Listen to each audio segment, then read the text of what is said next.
on November 17th of 2012 when a woman who was digging through a trash-filled depression in the ground came upon the victim's remains. She then called police. Newport Township PD, along with troopers, went out. They tried to excavate the scene to find more of the victim's remains. However, they were unsuccessful. So shortly after recovering the victim's remains, troopers sent the remains to multiple forensic anthropologists to undergo examination. The results of that examination determined that the victim was a female who was in her teens to early 20s and most likely died of foul play or suspicious circumstances. After we got those results, we attempted DNA testing. A search was done through CODIS, which yielded negative results. So in July of 2018, the National Center for Missing and Exploited Children began to assist us on the case.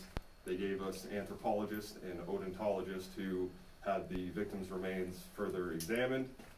They also provided us with leads of possible missing females that matched our victim's demographics, and they also completed a facial reconstruction for us of the victim. As that was going on, we attempted to have multiple one-on-one comparisons of our victim's DNA profile compared to missing females who disappeared under similar circumstances in Namath. We tried to compare the DNA of our victim to those females, both locally, some missing females, and nationally, but we were met with negative results. So after that, in August of 2021, we sent the victim's remains to Beta Analytic to undergo radiocarbon dating. The radiocarbon dating would give us an estimate of the victim's year of death, which we didn't have before, and it would have been beneficial because we were looking at victims who went missing in the early 2000s, all the way to victims going missing in the 1950s. It was a wide span. In September, a month later, Beta Analytic gave us the results of that, which indicated the victim died in the late 1960s. I think I would be remiss not to also thank Dave Pedry and the Luzerne Foundation, whose testing has made it possible for us to make great advances in cold cases, as you've seen prior to this one. I would like to extend an apology to the Dymond family, number one, for the amount of time that you had to suffer. Not that it's anyone's fault, it's just the technology didn't allow us to commit the resources or to identify your family member. And I think I should follow that up by saying, when we talk about these cases, we have a tendency to refer to human remains, which is a very cold expression.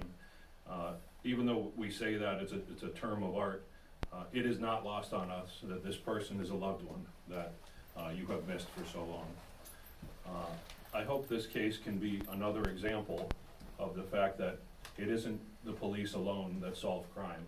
These cases are solved by participation from the public. In fact, very rarely are the police the actual witnesses of a criminal event or just the solution to a crime. Without the public, we couldn't possibly do the jobs we do. And without the participation of the family providing DNA samples, we would never be able to identify Joan. That's true in this and many other cases. So as a follow-up to what's happening today, the good news that we have, insofar as it's good, this is also a call upon the public that if you have any information related to this case, please contact the state police. You'd be shocked at what small details actually can turn into a new lead and help us solve a case. Additionally, if you have a missing loved one, it's also important to provide a DNA sample for that very fact. If we can come up with a solution, if we can come up with a sample and match it to family members, it could give another family some closure, or at least a step in the right direction to getting some closure. So I'd like to thank you all for being. And she disappeared because the last time I spoke with her, I was pregnant. It was during August, and we spoke, and she was excited about being an aunt and me having a baby and coming down to visit and maybe help me out. And she just disappeared. A month later, I had my baby, and just did.